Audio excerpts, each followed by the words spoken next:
Hi, I'm James. And I'm Anthony.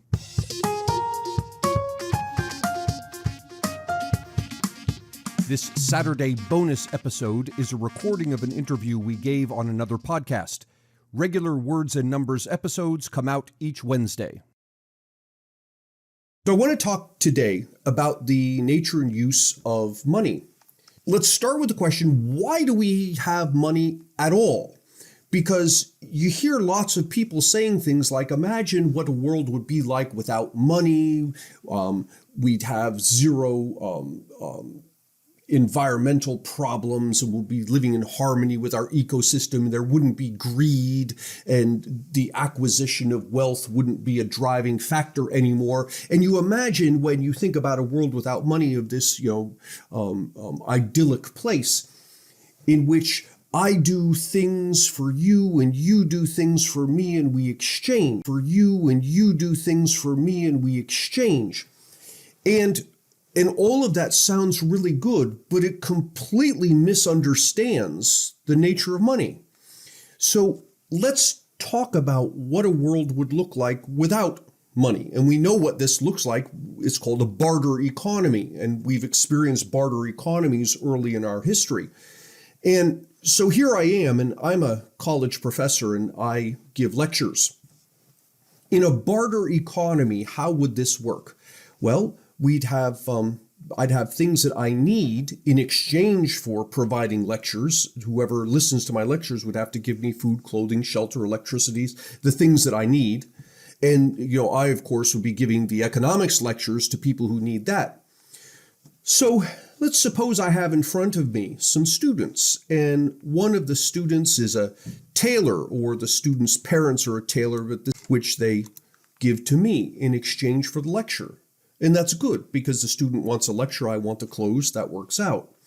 And we've got another student who's a farmer, or the student's parents are farmers, and they provide me with food in exchange for the lectures. And another student's a mechanic, and that student's family fixes my car in exchange for the lectures. This is all working out really well. There's no money here. Until we get to this student who is a coal miner, and this student produces coal. But I don't need coal. I have electricity, or I have a wood stove or something like that. And so in this barter economy, this student can't sit in on my lectures because the student has nothing to offer me that I need. We have here the first problem of a barter economy, and it's what we call the double incidence of wants problem. And the double incidence of wants problem says, look, the only people who can get together and trade are people who both want what the other person has and has what the other person wants. So if this student wants to sit in on my lectures and learn about economics, what the student's got to do is find somebody else who wants the student's coal and who has something that I want. So the student with the coal finds somebody who has gasoline and says to the person who has gasoline, look, I'll give you my coal if you give your gasoline to my professor, and then I can go and I can sit in on the lecture. And so that works. So now the student's here. Now notice the problems involved here. The student's got to go and find a third party who wants the thing the student offers. It's got to find somebody who has gasoline to give me and who wants the coal that the student provides. This becomes really complicated. Enter money. Money solves this double incidence of wants problem, because the family who's the tailor, they sell clothes. Maybe they sell clothes to me. They sell clothes to somebody else. It doesn't matter who they sell them to, but they sell the clothes, they get money. And the student who's the farmer, they sell food and they get money. And the student who's the car mechanic fixes people's cars, gets money. The student who's the coal miner mines coal, sells the coal, gets money. They then give me the money in exchange for the lecture. And what do I do with the money? I go out and I buy the things I need. So notice what the money has done here. It's made it much, much easier for these people to exchange with me. We don't have to worry about the fact that you want an economics lecture and you have coal. I'm willing to give you an economics lecture, but I don't want the coal. So now we can't, there's no way that we can transact business. Money fixes that problem. Another problem that money fixes is the question of how do you save? So suppose I'm a vegetable farmer. I grow fruits and vegetables, and I am looking to buy a tractor. In a world without money, in a barter economy, the guy who's selling the tractor says, okay, I've got this tractor, I built it, and I'm willing to sell it, and I want 100,000 apples in exchange. Okay? Well, that's good because I'm an apple farmer. I grow apples. And so we don't have this double incidence of wants problem. I want what he has, and he wants what I have. Okay. Now, all I need to do is come up with 100,000 apples. All right, so I start growing. And I grow the apples and I put them to the side, and I grow some more apples and I put them to the side, and I grow some more apples and I put them to the side, and I keep on doing that. I've got to build up 100,000 apples here. And notice the problem. As I build up my store of apples, I'm going to collect these things to give to the guy in exchange for the tractor. Before I ever get to the point of having 100,000 apples, the apples that I picked start to rot. And they start rotting, and before I know it, it's impossible for me to collect 100,000 apples because I can't grow them fast enough. They're rotting as fast as what I can grow. And so I never get the tractor. Now think about that same scenario, but with money. So here I am, I'm a apple farmer. I want to buy the tractor. What's the price of the tractor? It's $100,000. So what do? I grow some apples. It's $100,000. So what do? I grow some apples and I sell them. I get some money. I grow some more apples. I sell those. I get some more money. I grow some more apples. I sell those. I get some more money. And I keep on doing that. And I build up this pile of money. And notice the big difference between the pile of money and the pile of apples.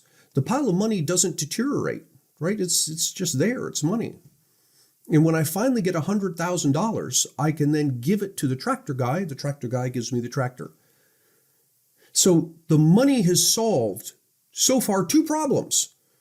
The first problem is it eliminates this double incidence of wants, so I don't have to worry about what it is you produce. As long as you have money, you can come to my lectures. It also solves the savings problem. I don't have to store up a bunch of apples that are going to rot. I can store up dollars that don't. There's a third problem that enables me to easily compare the values of things. Think about an economy without money, a barter economy. So if I want to buy a suit, the guy who's selling the suit is willing to sell it in exchange for 32 rabbits. And I need to buy some food. And the guy who's selling a bag of food is willing to sell it in exchange for a bale of wool. And here's my problem. I need to feed myself, feed my family, and that means possibly going without a new suit. So if I give up buying the suit so that I can buy the groceries instead, how many groceries can I buy in exchange for not buying the suit? Notice how difficult this is with barter. If I don't buy the suit, I save 32 rabbits. Okay, how much food will that buy? Well, I don't know, because a bag of food costs. Well, I don't know, because a bag of food costs a bale of wool. So I have to figure out, if I don't buy the suit, I save 32 rabbits. How many bales of wool could I buy with those rabbits? And that will tell me in turn how many bags of food I could buy with the wool. You see how complicated this becomes. And so as I sit here as a consumer trying to make a reasonable choice, do I buy this, do I buy that? It's very difficult for me to make the comparison. Now do the same thing with money. The suit costs $100. The bag of food costs $20. I know immediately, if I don't buy the suit, I'll have enough money that I can buy 5 bags of groceries. And gas is $5. If I don't buy the suit, I'll save enough money to buy 20 gallons of gas. So now it becomes much easier for me to make decisions of trade-offs. Do I buy this? Do I buy that? Do I buy something else? The money gives me a means of things around me. So, in summary, why have money at all? It solves the double incidence of wants problem. I don't have to worry about you needing the thing I have and me needing the thing you have. It solves the savings problem. I don't have to store up hundreds of thousands of apples that are going to rot. I can store up dollars instead. And it solves the valuation problem. It enables me to be able to easily compare the cost of one thing to the cost of something else. Now, there are criticisms of money. And the criticisms are, money is a source of greed. It encourages environmental degradation. It makes wealth acquisition a driving force. Those criticisms aren't criticisms of money. They're criticisms of human nature. To the extent that we're greedy, we're going to be greedy whether we have money or not.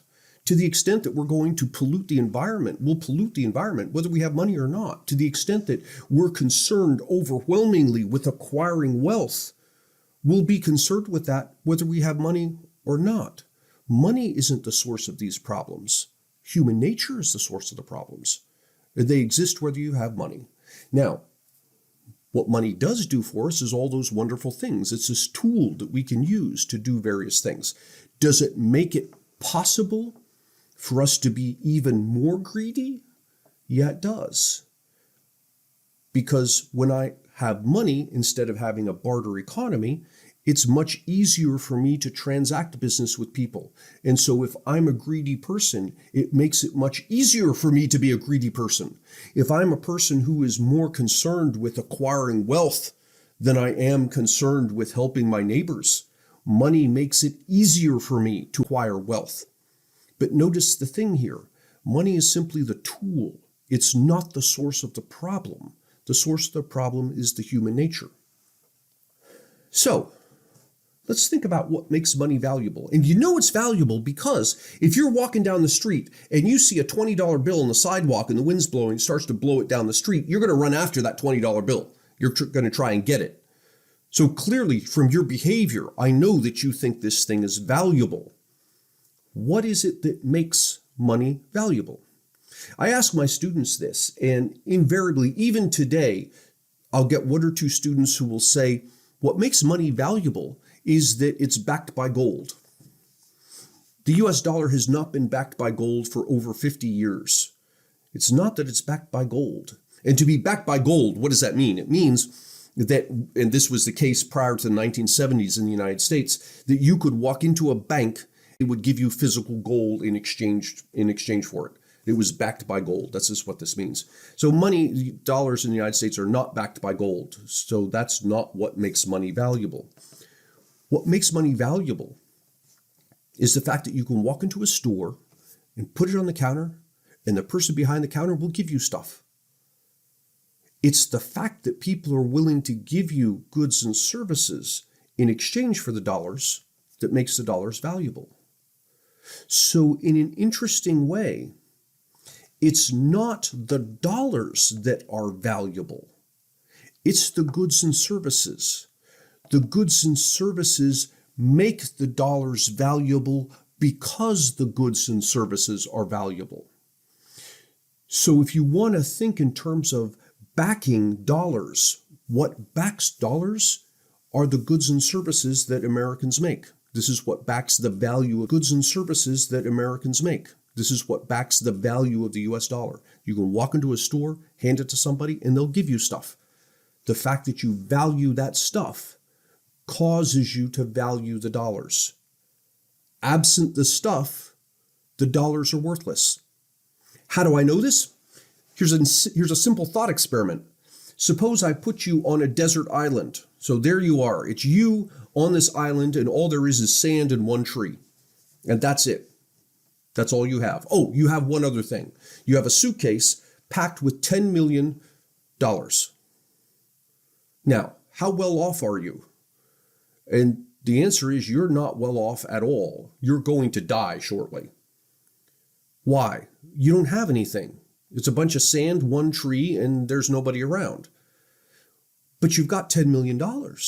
Yeah, but notice the dollars are completely meaningless to you. Completely meaningless to you. Why? Because there's no goods and services to buy with them. It's the goods and services that make the dollars valuable. So if you take that same scenario, I put you back on this desert island, and you don't have $10 million. In fact, you have no dollars at all. But you have gallons of fresh water, you have dried meats, you have fruits, you have a house that you can be in to shelter you from the storm. You're much better off now. So how can I be better off now? I don't have any dollars. Because the dollars don't matter. What matters is the goods and services. The dollars are simply a tool we use to gain access to the goods and services. We refer to this as purchasing power. We talk about the purchasing power of money. And what that means is how much stuff money can buy. So if a pile of money can buy you 3 bags of groceries, valuable. If, on the other hand, that same pile of money can only buy you 1 bag of groceries, that pile of money is less valuable. What makes the money valuable is what it will buy.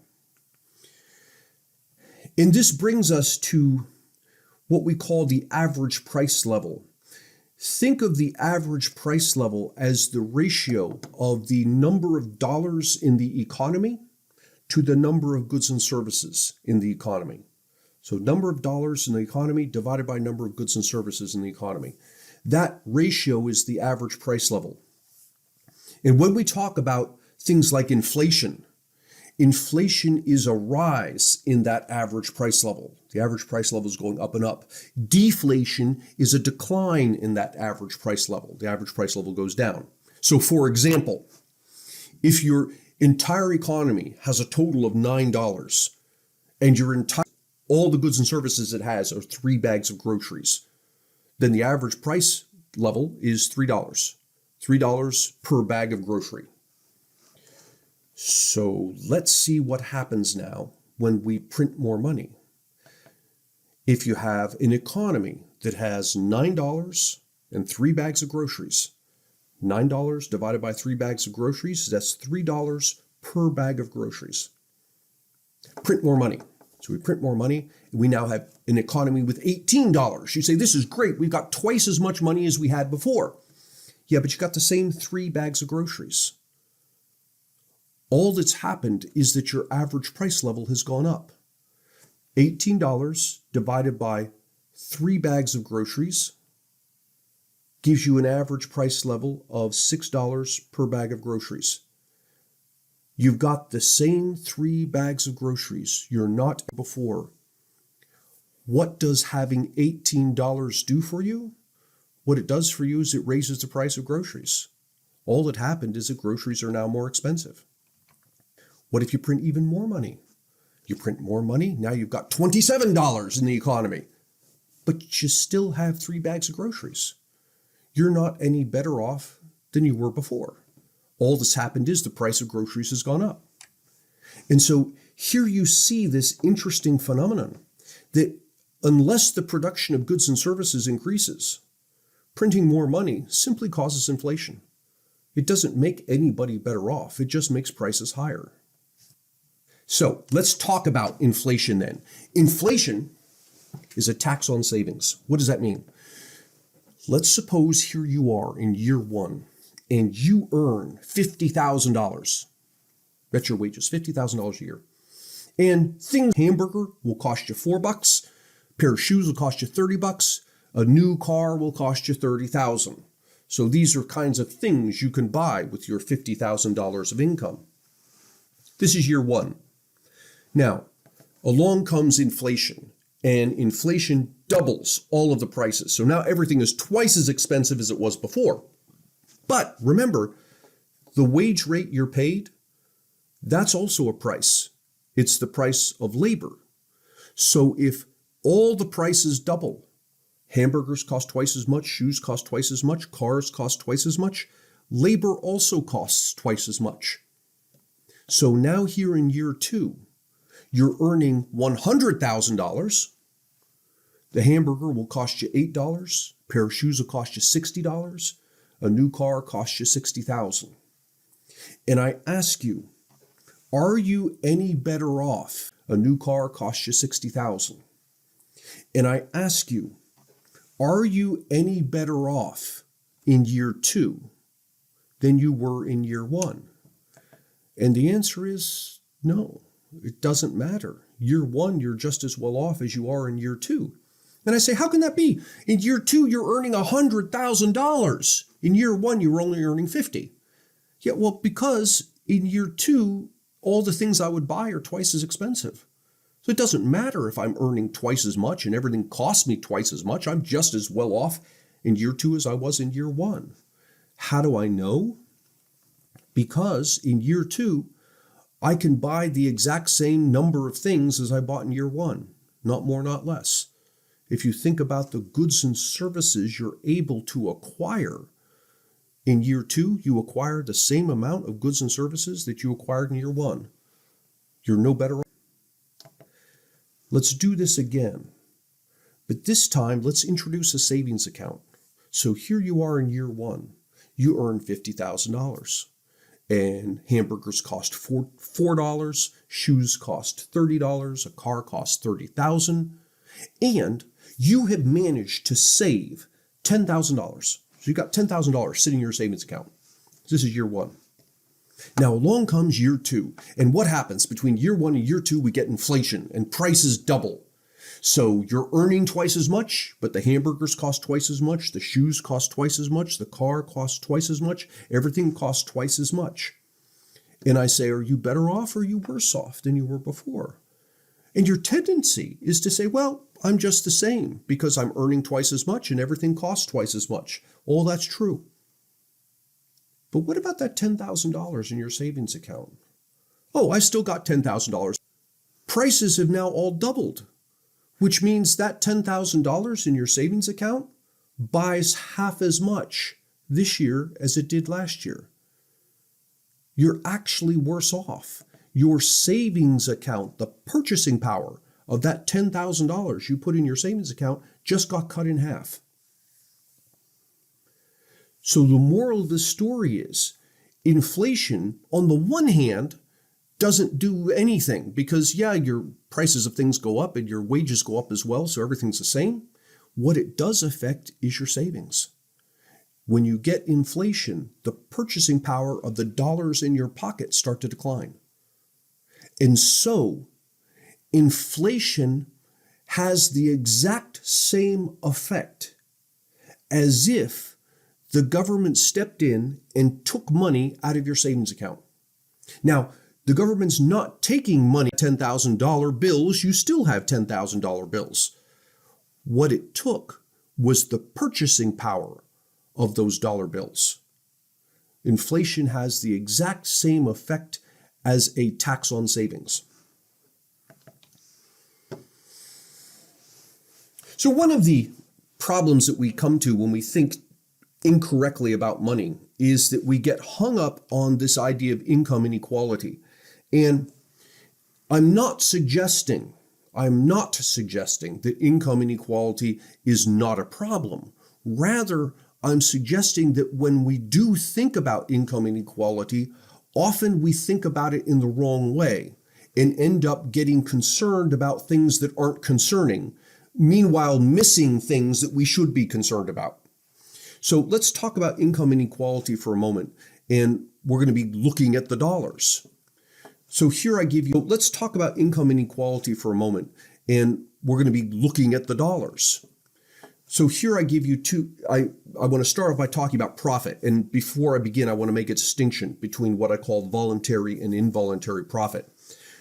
Voluntary profit is what happens when you walk into a store and you willingly hand your money over to the person, and the person in exchange willingly hands you goods and services. And that person makes a profit from doing so. That's voluntary profit because nobody forced you to walk in there and hand your money over. You did this voluntarily. And if you decide, I don't like the quality of your product, you can walk away. If you decide the quality's fine, but the price is too high, you can walk away. Your ability to walk away makes that transaction voluntary. Now, contrast that with involuntary profit. With involuntary profit, I use force. and I take your money. So because I've erected barriers to prevent competition, and because of that, I can charge you very high prices that I wouldn't be able to charge you otherwise. And these high prices are being forced on you because I was able to use force to prevent competition. That's a problem. If I co-opt the government and say to my legislators, hey, I really like this particular law, it's going to help me as a business. It's going to hurt other people, but it's going to help me. I'll contribute to your campaign if you pass this law. And they pass the law, and the law ends up having the effect of taking money away from you by force and handing it to me. That's a problem. That's involuntary profit. I want to talk about voluntary profit, the not a problem one. And let's take a scenario. We've got a guy who's going to buy a car. So he shows up, he's going to give money. The guy with the car is going to give the car. And each of them goes their separate ways, and they're both better off. How do I know they're better off? Because the exchange was voluntary. Neither one of them was forced into this exchange. And so the only reason they would exchange is if each of them felt that they were better off after. So the guy with the car likes the dollars better than he likes holding on to the car. The guy with the dollars likes having the car better than he liked holding on to the dollars. So they come together, they exchange, and both of them go away better off. Now repeat this, and we'll have other people show up and also give this guy dollars in exchange for cars. And if we focus on the dollars, notice we got this one guy here who's sitting on a bunch of dollars, and these other people over here, they don't have any dollars. And someone who's concerned with income inequality, but focusing on the dollars, would see this guy's hand and say, well, that's a problem. See this problem with money? This one guy collects all the money, the other people don't have money. This is inequality. Except that story only looks at half of the exchange. It's looking at the dollar half. It's completely ignoring the car half of the exchange, that those people who handed over their dollars got cars. And the cars are dispersed. You have a bunch of people who have a bunch of cars. So when you look at the dollars, you see inequality. But if you look at the cars, you see equality. Steve Jobs died with $8 billion in the bank. To put that in perspective, $8 billion is, in the time I will be speaking to you this morning, the interest on $8 billion is enough to send one of you to college for 4 years. It's an astounding amount of money. He dies with this $8 billion. And if you're concerned about income inequality and you're focusing on the dollars, you look at that and you say, oh my God, this guy's got all these dollars. How many of you have $1 billion, right? Put your hand up if you have $1 billion. Nobody has $1 billion, but this guy does. So there's inequality there. Except hang on, we're only looking at half of the transaction. Where did he get this $8 billion? We gave it to him. We voluntarily handed our money to this guy and said, please take my money because I like your eye things better than I like the dollars in my pocket. And so we gave him our dollars and he gave us eye things, iPhones and iPads and whatever other things there are, right? He gives us all these things. Now, let me ask you, put your hand up if you have a smartphone.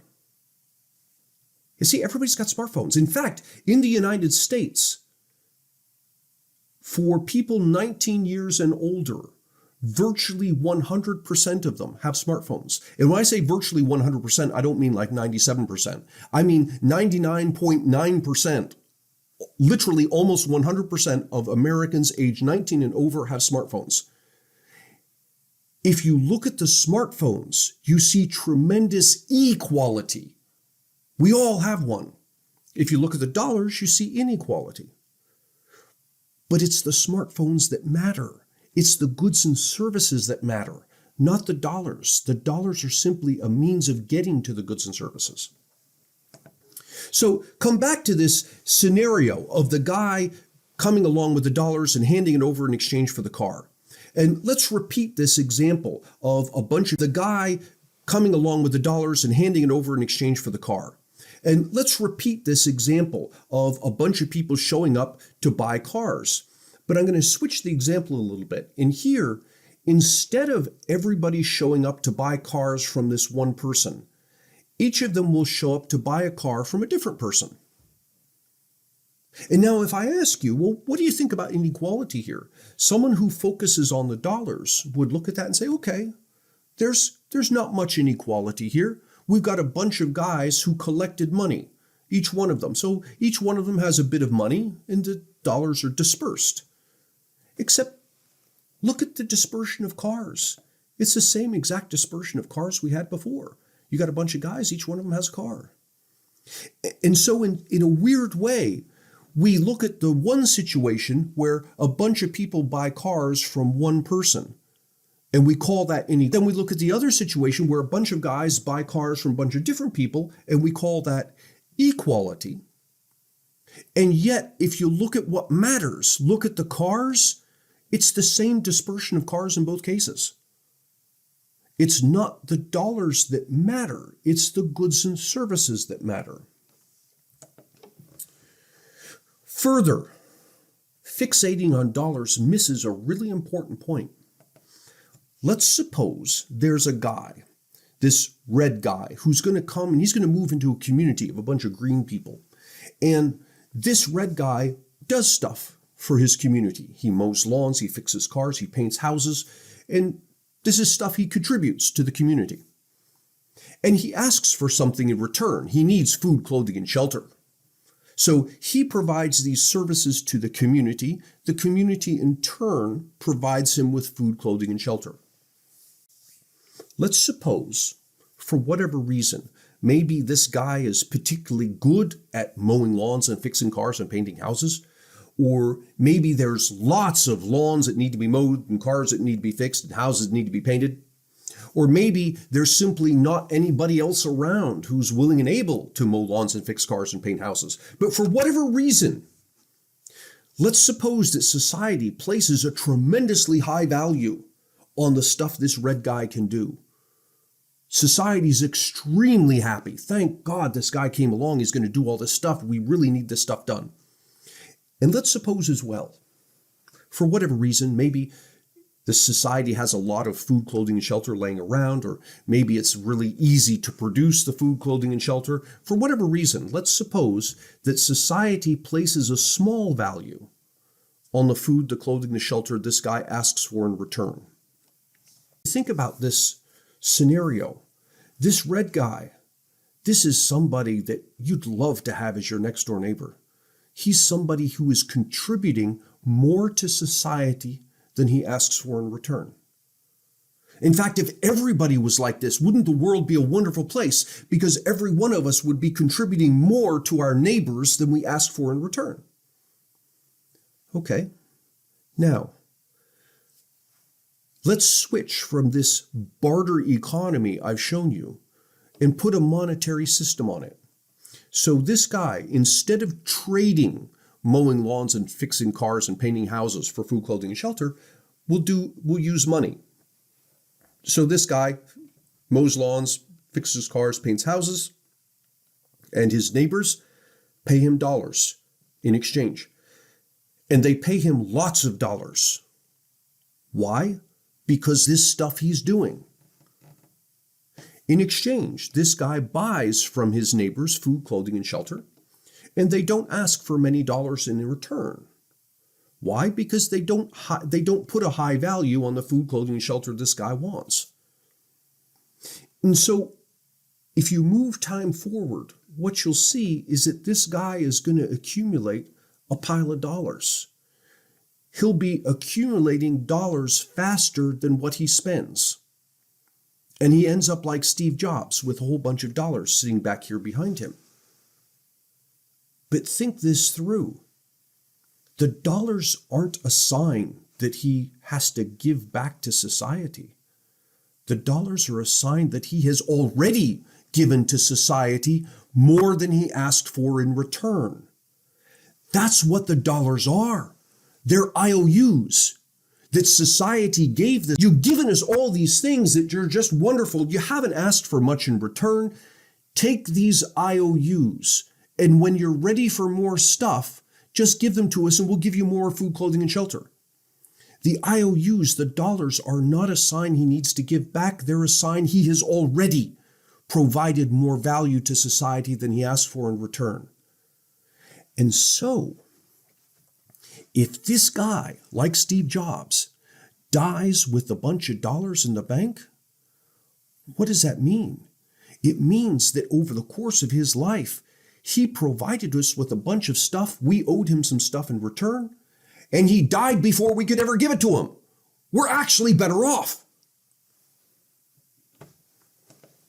So what's the conclusion here? Look, money solves all sorts of problems. It's a tool that we use to get around the double incidence of wants problem, the savings problem. How do I solve incidence of wants problem, the savings problem? How do I save up a bunch of apples? It solves the valuation problem. How do I compare the value of a suit to the value of a bag of food? And all of these things we think about when we say, wouldn't the world be a wonderful place if we didn't have money, is completely false. Because what's preventing the world from being this wonderful place isn't the money. It's human nature. The money is a tool that helps us to transact business easier than it would have been otherwise. And so what do we have? Well, money is only as valuable as the goods and services it will purchase. And if you print more of it, it doesn't necessarily make you better off. In fact, all you do is get inflation. And finally, if you focus too much on the dollars, you forget that they're just placeholders. They're not what matters. What matters is the goods and services. And so if you are, rightly so, concerned about inequality, don't ask who has dollars and who doesn't. Ask who has food and who doesn't, who has a house and who doesn't, who has a car and who doesn't. Look at the goods and services, not the dollars.